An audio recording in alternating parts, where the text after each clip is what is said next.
Rome, 139 years before Christ. A woman in the market whispers something she should not know. A senator's son will die before Saturnalia. The army will lose its standard in Hispania. The Tiber will rise in spring and swallow half the grain stores. She says it softly, casually, but someone hears her. And in Rome, a woman who predicts death might as well have caused it. The law doesn't ask if she's right. It only asks if people believed her.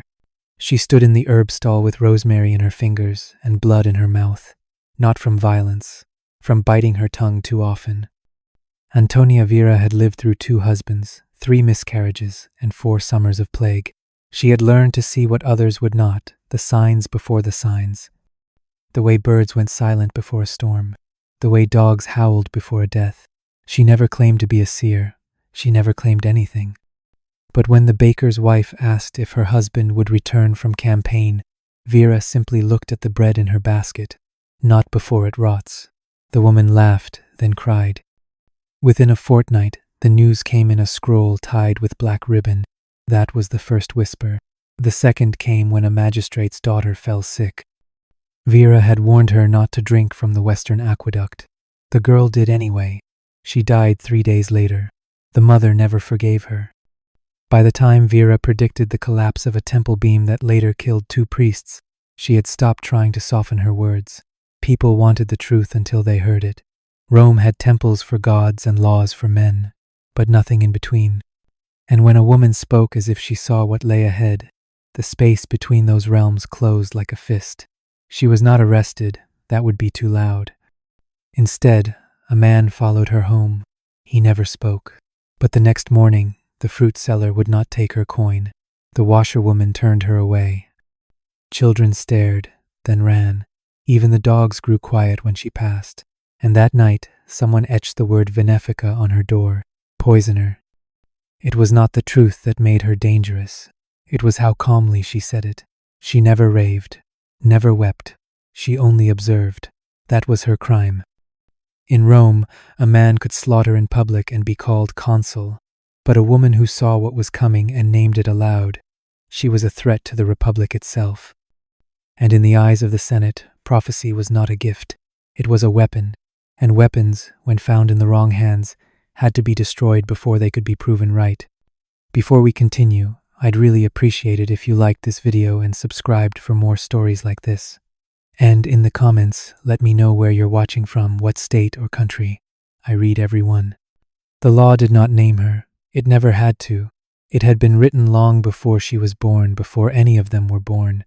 First whispered by frightened men during the Age of Kings, then carved into tablets when the Republic needed order. They called it protection. They called it piety. But it was always fear.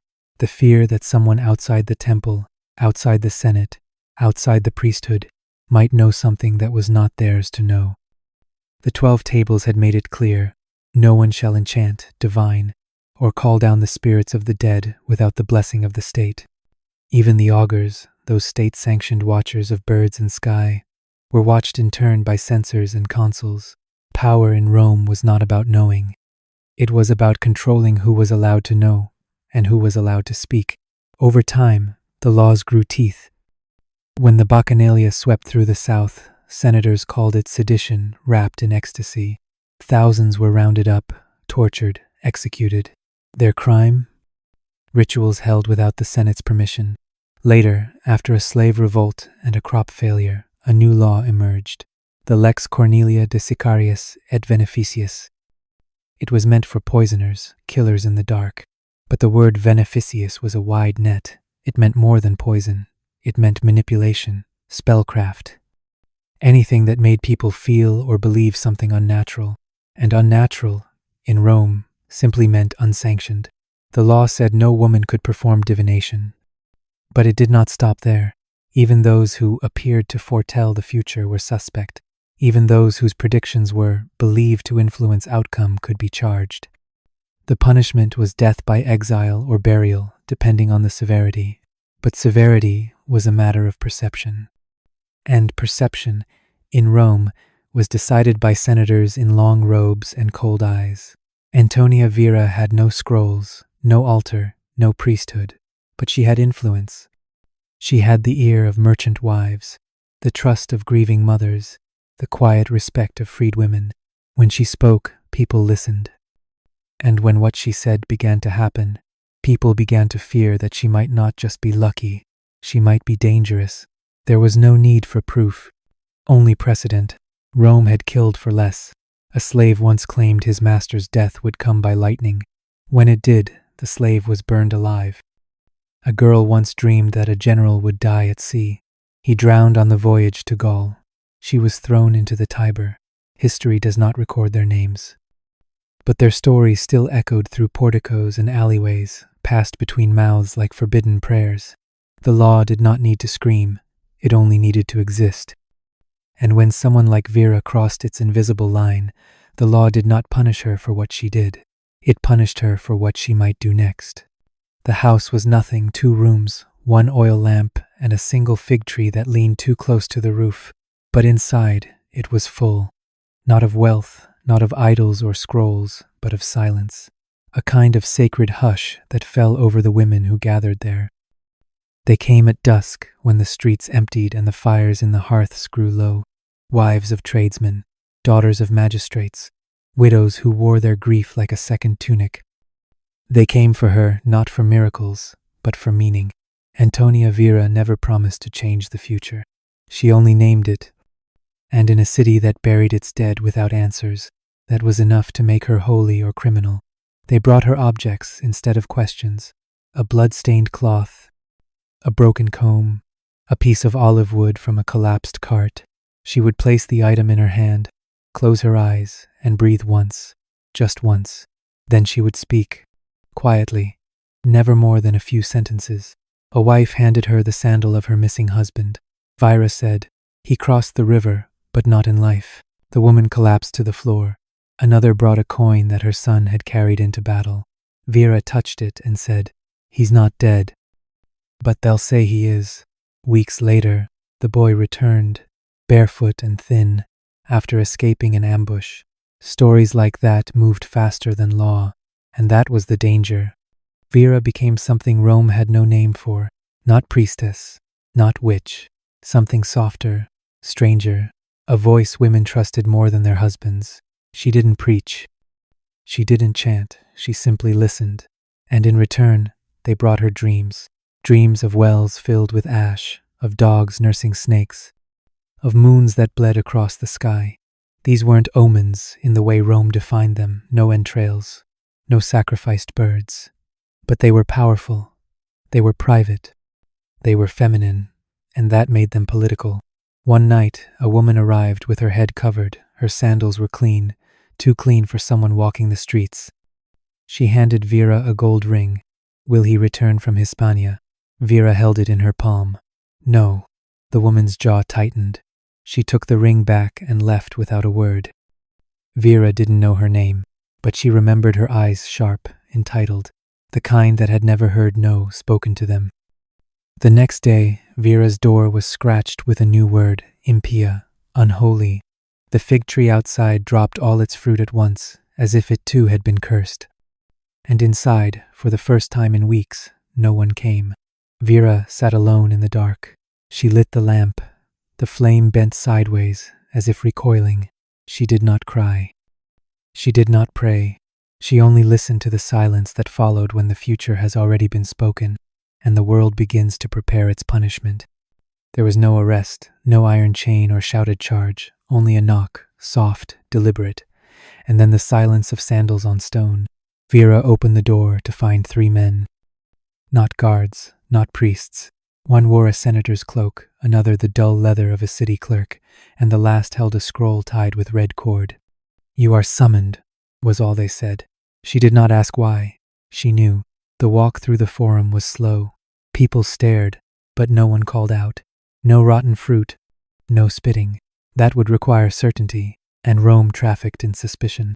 When they reached the tribunal steps, the crowd already waited. Not a mob, not yet. Just citizens with the quiet hunger of those who sense blood beneath the marble. The room was cold, built of white limestone and designed to echo.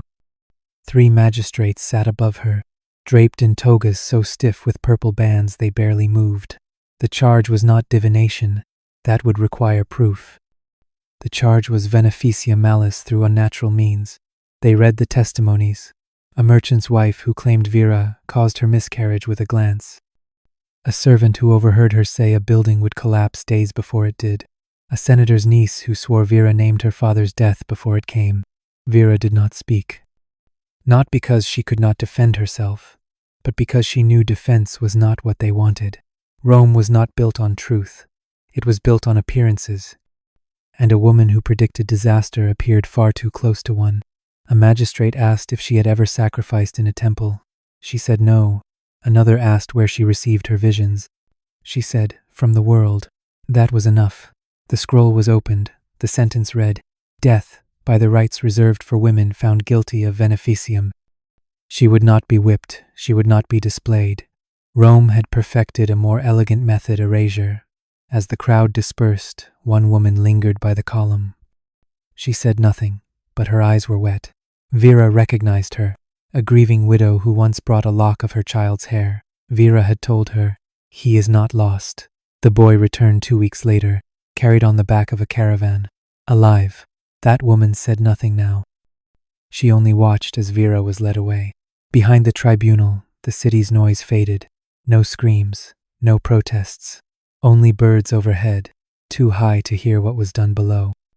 Vira walked without stumbling, her hands bound in front, not behind. She passed the pomerium, the sacred boundary. Past that line, a citizen's protections ended. The sun was low, shadows stretched like fingers across the dust. The man beside her carried no weapon, only a shovel. When she looked up, she did not cry. She did not plead. She only whispered, it is happening, just as I said it would. And for a moment, the wind stilled as if the city itself was listening. They did not bind her legs. There was no need. Vira walked to the pit without resistance.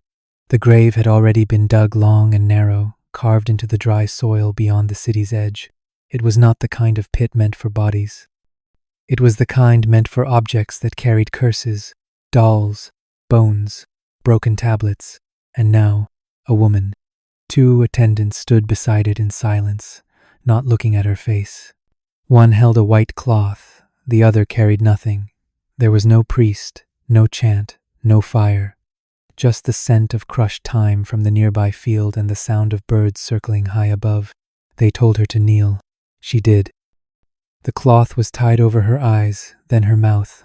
Not tight, just enough to hide her from the world she was leaving and to muffle the voice Rome feared would speak again.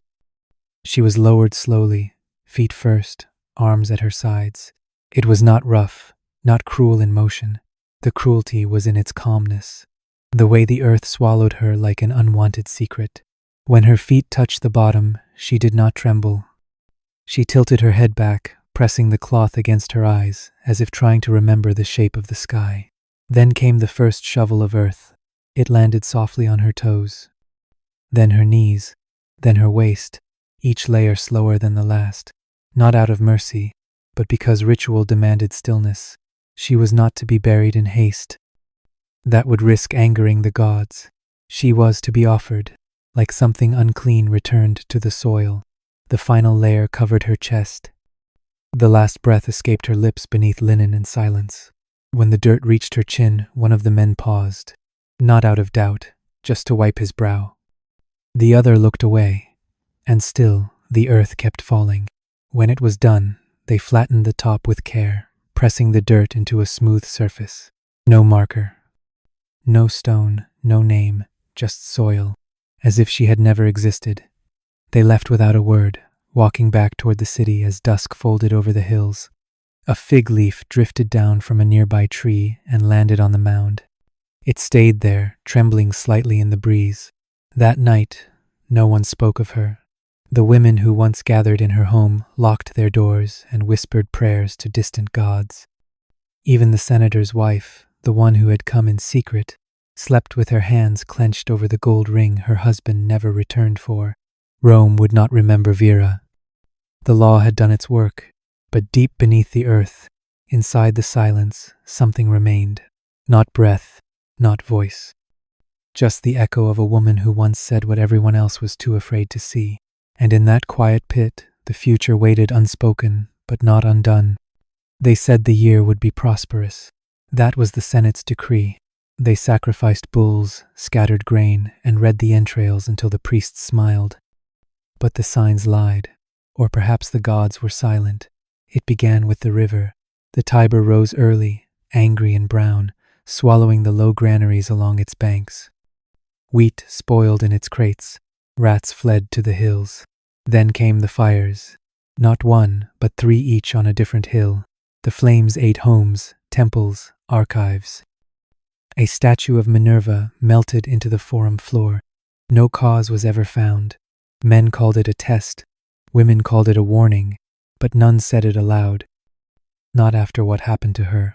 Then came the eagle, not a real bird, but the standard of the 9th Legion, lost in Hispania. Ambushed, they said. The banner captured, the general disgraced. Rome wept in the streets not for the dead, but for the symbol, and yet some wept more quietly, with a deeper fear. Because months earlier, a woman at the market had whispered, "The eagle will fall to ash." No one mentioned her name, no one dared. But in kitchens and courtyards, her words returned like a cold wind. A few women left coins in front of her old door. One carved a symbol into the tree by her house, an eye inside a circle. Most said nothing. Rome was full of silences now. People still gathered in the forum, still told stories, still cheered the races.